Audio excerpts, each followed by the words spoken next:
Selamat bertemu kembali dalam kuliah ekonomi yang saat ini atau hari ini kita akan membahas mengenai kebijakan stabilisasi harga. Kenapa harus stabil? Karena harga itu akan menentukan daya beli masyarakat. Nah, oleh karena itu, menjalankan pertemuan yang hanya 20 ini 20 menit memberikan motivasi atau inspirasi pada mahasiswa untuk belajar lebih lanjut. Jadi topik yang akan dibahas pada pertemuan saat ini adalah ada 4. Satu, apa itu price stabilization, jadi definisi. Kedua, akan dipelajari kenapa harga bisa berubah-ubah, berarti adalah mengenai fluktuasi harga. Ketiga, manfaatnya kita mengetahui harga itu stabil. Dan terakhir adalah kebijakan apa yang saat ini diambil oleh pemerintah dan upaya untuk menstabilkan harga. Nah, sebelum kita masuk kuliah, mungkin baiknya kita lihat video yang Anda dapat lihat di sini. Fakta empiris bahwa pemerintah itu sudah dan pernah dan sedang terus melakukan proses price stabilization dalam rangka harga itu dapat dijangkau atau barang itu dapat dibeli oleh masyarakat. Silakan.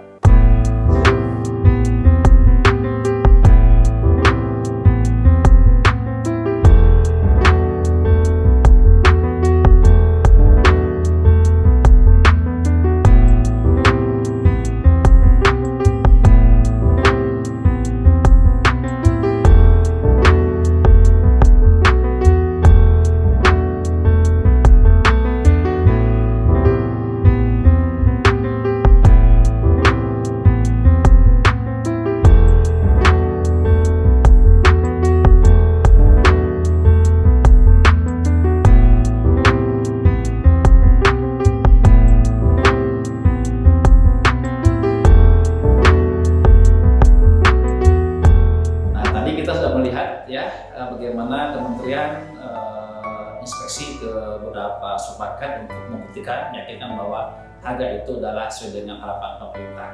Itu diatur oleh pemerintah, ada regulasinya. Nah, itu disebut dengan market operation atau operasi pasar.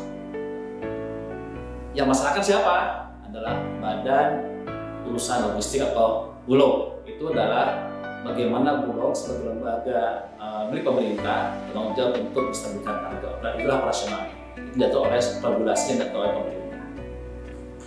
Nah, ini contohnya ya, kalau Anda suatu saat misalkan ke apotek, ke obat, juga akan melihat ya angka yang tertera di masing-masing kemasan. Di sini ada ditulis HET, harga eceran tertinggi 1.650, jadi tidak boleh lebih dari situ. Dan juga ada HET sebesar 9.394 dan hampir semua obat itu sama di atas pemerintah. Kenapa? Karena masyarakat yang membutuhkan mampu membeli obat yang sangat dibutuhkan untuk kesehatannya. Itulah ya fakta bahwa pemerintah intervensi pasar dalam konteks masyarakat bisa membeli harga di barang yang sangat dibutuhkan oleh masyarakat. Itu contohnya adalah otomotif. Nah, sekarang apa itu price stabilization? Jadi stabilisasi harga adalah tindakan mempertahankan harga barang atau jasa pada tingkat tertentu. Jadi tingkat tertentu tidak boleh lebih dari harga yang ditetapkan. Kenapa? Karena ada kemungkinan harga itu akan berdampak negatif kepada inflasi. Jika harga itu tidak stabilkan, maka terjadi inflasi. Apa tujuannya? Satu adalah inflasi yang stabil dan terjangkau. Nah, inilah konteks dalam proses mempertahankan harga tidak meningkat. Tentunya dengan harga stabil, ada peningkatan daya beli konsumen, masyarakat tidak dirugikan.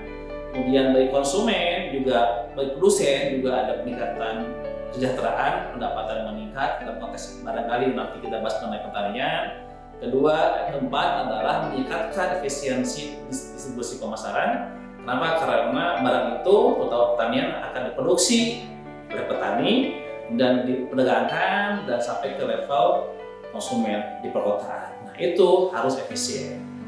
Yang kelima adalah meningkatkan kapasitas produksi dalam negeri. Kenapa? Karena harga sebagai insentif bagi produsen. Jika harga itu memberikan insentif kepada produsen, maka otomatis ada peningkatan produksi dalam negeri. Itu adalah tujuan dengan adanya kebijakan price stabilization.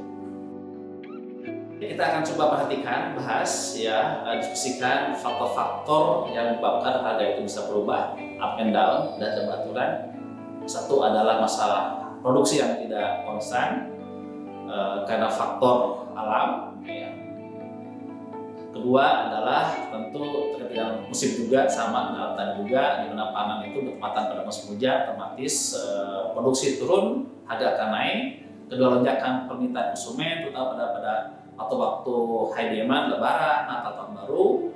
Kemudian sistem informasi yang belum akurat sehingga tidak diketahui berapa potensi produksi akibat dari lahan atau konsumsi yang tidak dapat diprediksi dengan tepat.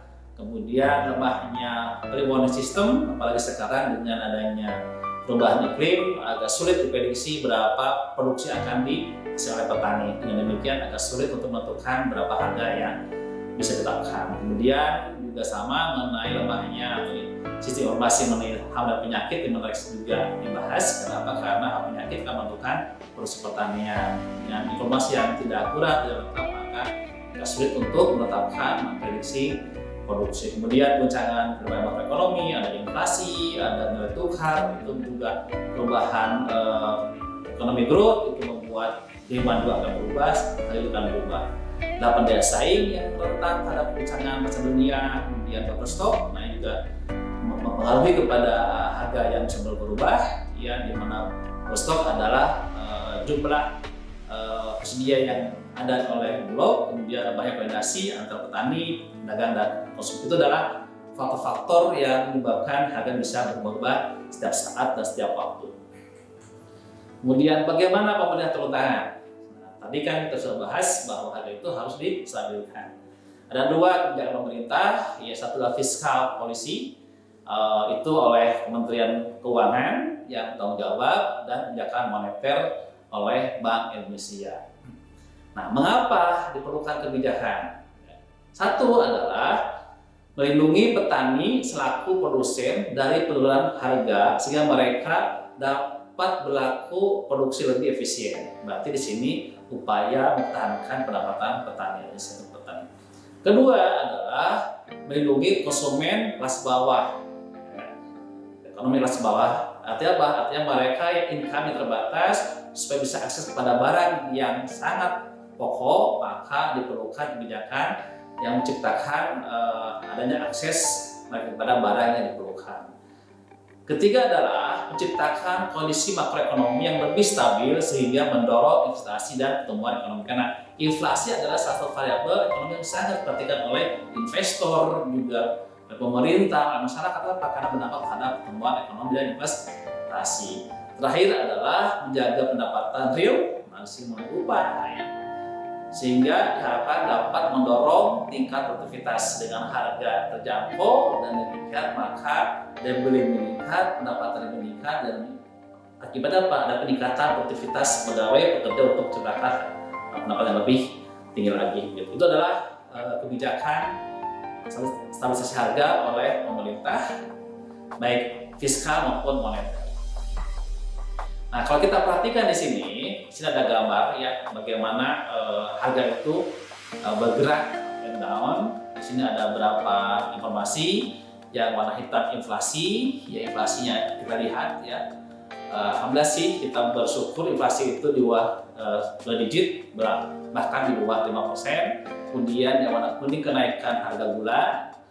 Kemudian yang warna merah inflasi harga bahan makanan. Kemudian yang warna biru ada harga telur. Kemudian yang warna hijau adalah beras, dan yang warna orange adalah harga cabai merah. Nah, terlihat di sini ya harga itu memang ya seperti kita ketahui itu tidak stabil. Ada kalanya naik, ada kalanya turun. Nah, kalau kita perhatikan di data waktu tersebut, maka secara statistik ya yang paling tinggi perubahannya adalah untuk kenaikan harga cabai merah sampai 24,1%, paling tinggi, disusul oleh harga beras, kemudian harga gula dan harga telur. itu menunjukkan bahwa sangat variasinya, sangat beragamnya, sangat volatilnya gitu barang-barang kebutuhan tersebut. Karena itu penting untuk dilakukan stabilisasi harga, dan sampai dengan harga yang semakin tinggi itu membuat inflasi tinggi akan menciptakan daya beli semakin rendah. Atau sebaliknya harga turun terus, ya tidak proses kestabilan, berdampak negatif untuk petani. Siapa? Petani beras, petani gula, yang untuk tebu di situ, dan peternak ayam serta petani cabai merah. Itu adalah faktor bahwa harga itu sangat volatil. Kemudian, jika kita bandingkan bagaimana komparasi antara Indonesia, kemudian Malaysia, Singapura, cukup menarik ya. Kalau warna merah ada dianggap 0% pertumbuhannya, ya pemerintah Malaysia ya sudah berhasil mempertahankan harga. Kenapa? Karena warna biru itu ya sudah mendekati warna merah begitu. Oke ya. Indonesia di mana? Indonesia itu di atas 0. Apa artinya? Artinya pergerakan harga atau varian harga di Indonesia itu masih di atas harga-harga di Malaysia. Ini menjadi perhatian juga, PR juga gitu ya. Kenapa Malaysia bisa menetapkan harga sangat stabil? Itu karena faktor kebijakan. Ya, itu adalah perbandingan kenaikan harga beras ya Indonesia dan beberapa negara Asia. Kemudian bahkan kalau bandingkan dengan harganya dunia, kita terlihat bahwa Indonesia itu malah lebih varian dengan harga di dunia. Itu adalah harga beras, harga gula juga sama ya. Indonesia sangat volatil karena kelihatan dari pergerakan harganya. Walaupun yang warna hijau juga bergerak juga begitu juga. Itu adalah contoh antara harga beras dan harga gula. Nah, bagaimana peran pemerintah di sini adalah Bulog. Jadi konsumsi beras nasional yang kita lihat di pasar itu ditopang oleh operasi pasar atau market operation. Itu penyaluran, ketersediaan pasokan, dan price stabilization tersebut KPSA. Siapa? Ada Bulog. Bulog adalah lembaga berperan stok. Pada saat harga tinggi, maka Bulog akan market intervention supaya harga itu lebih rendah atau lebih stabil, dan demikian masyarakat bisa membeli barang. Contohnya, kita dengar harga daging mahal, Bulog turun tangan. Harga minyak goreng mahal, Bulog turun tangan. Kemudian kalau harga beras mahal juga Bulog turun tangan. Dan sebagai juga kalau di pertanian, Bulog itu diintervensi. Kenapa? Karena untuk insentif pada petani maka diberlakukan kebijakan harga pemerintah HPP itu harga dasar. Nanti akan kita bahas lebih lanjut begitu. Yang jelas di sini ada gambar yang menarik ya, inflasi atau harga telur ayam ras dan harga beras terlihat dari gambar yang terjadinya penurunan. Itu adalah tujuan Bulog melakukan operasi. Jadi Bulog itu menyalurkan dengan mekanisme KPSA dengan data tahun 2020 tercatat sebesar 150.000 ton yang meningkat sekitar 20.000 ton dibandingkan dengan bulan Desember tahun 2019. Terlihat bahwa Bulog sangat concern, pemerintah concern agar harga itu tidak meningkat tajam. Pertama, meningkatkan daya beli masyarakat. Kedua adalah mempertahankan, menstabilkan inflasi, karena harga beras itu memiliki kontribusi terhadap inflasi begitu. Nah, terlihat di sini ya harga juga akan terjadi perubahan ya. Harga turun 11.800, sementara kalau acuan Kemendag adalah 3.000. Ini contoh bahwa dengan adanya price stabilization, Bulog turun tangan, harga akan lebih terdamai dan rendah dibandingkan dengan waktu sebelumnya. Ketika kita menjaga harga stabil, untuk pangan ya menarik sekali. Kita di IPB ya, yang notabene kita IPB fokus kepada pertanian lebih luas, maka tentunya mahasiswa IPB akan paham mengenai apa itu kejahatan pangan. Ketika, nah ini akan kita bahas penting. Kenapa? Karena untuk menjaga harga pangan agar tetap stabil. Jadi harga pangan stabil, artinya terjangkau oleh masyarakat. Kenapa demikian? Karena kita maklum masih banyaknya tingginya jumlah orang miskin atau mendekati miskin. Mereka yang income sangat terbatas. Tentunya kalau harga pangan terjangkau, maka mereka memiliki peningkatan welfare atau kesejahteraan. Sebaliknya harga mahal, maka semakin miskin. Oleh karena itu harus ada kebijakan pangan yang stabil. Dan juga petani sebagai produsen pangan banyak yang lihat konsumen menarik. Petani juga sebagai konsumen, tentunya dengan harga stabil, petani juga sangat diuntungkan. Nah, ini adalah kelompok yang rawan terhadap inflasi. Siapa? Petani yang konsumer dan juga mereka yang ikannya di bawah rata-rata atau orang miskin atau miskin.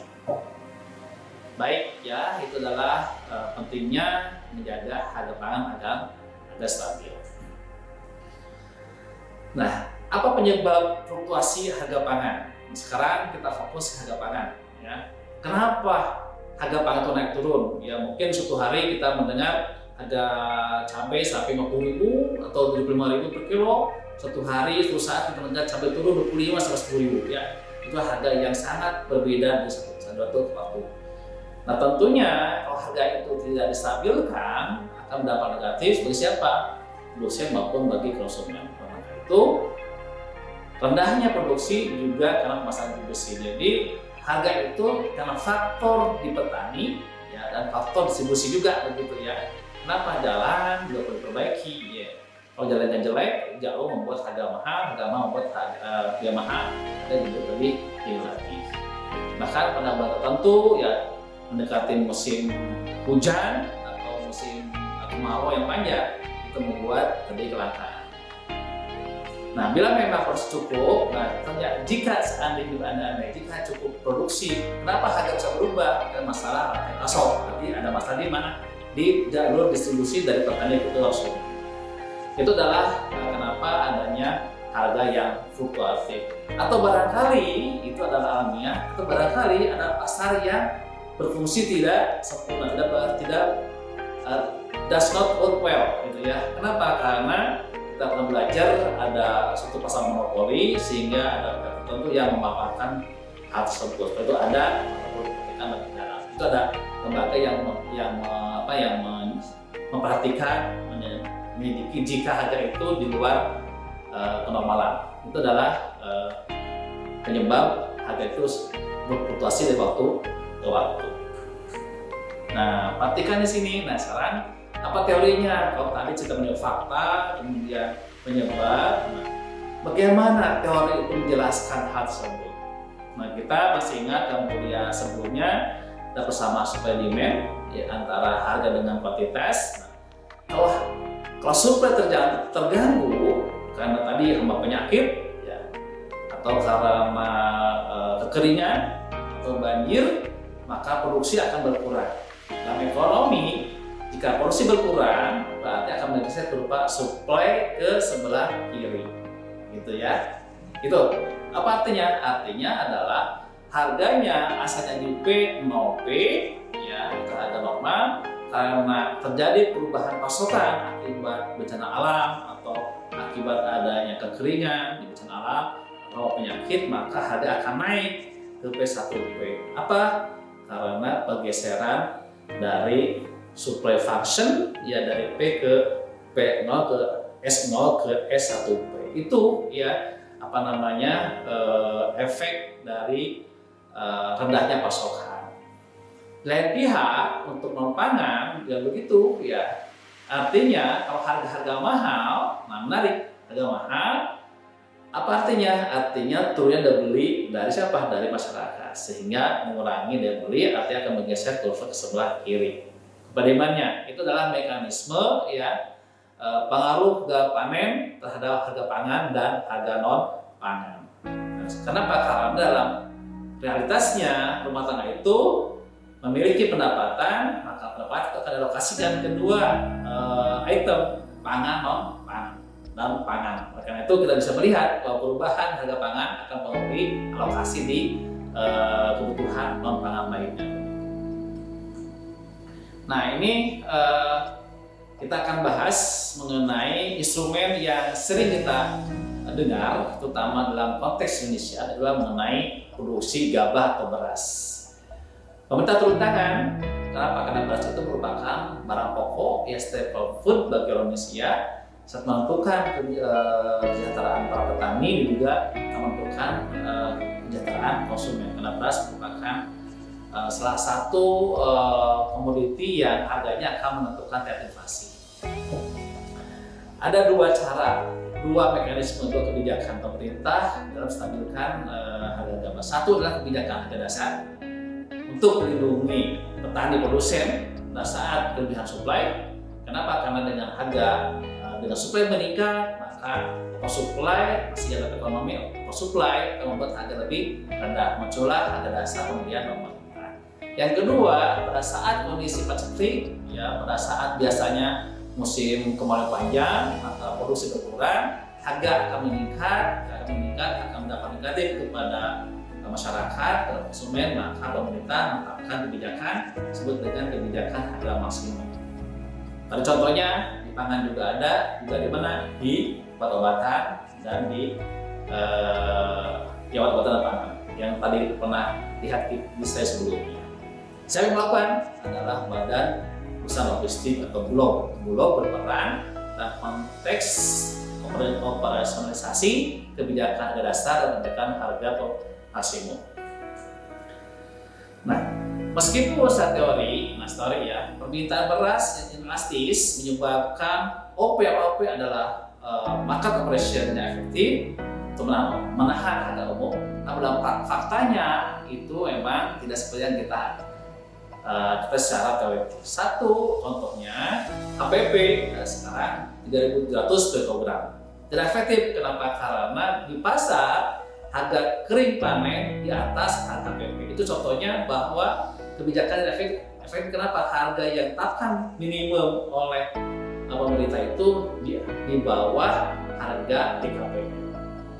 Harga yang tertinggi, nah itu HET yang pemerintah tetapkan sebesar 9.450 dan 11.800 tidak efektif. Kenapa? Karena harga beras di eceran juga lebih tinggi. Ya, Anda bisa cek, ya, bisa kalau punya HP bisa akses ke Play Store, sudah ada informasi harga pangan di Jakarta.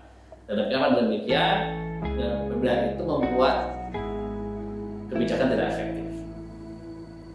Karena tidak efektif itulah ada dualisme HET mendorong pedagang shifting ke premium. Sekarang itu ya ada perubahan di mana para pedagang itu dan melihat harga yang agak marginnya agak sedikit, apalagi harga untuk premium tidak diatur oleh pemerintah, maka tidak aneh kalau kita akan melihat di supermarket terutama akan melihat mereka menjual beras premium, ya beras-beras yang dikemas bagus dan kualitas bagus dan mungkin rasa yang lebih enak dibanding dengan beras biasa. Itulah kenapa, karena memang ada insentif bagi pedagang untuk terlibat dalam proses distribusi atau berdagang dengan menggunakan kebijakan pemerintah.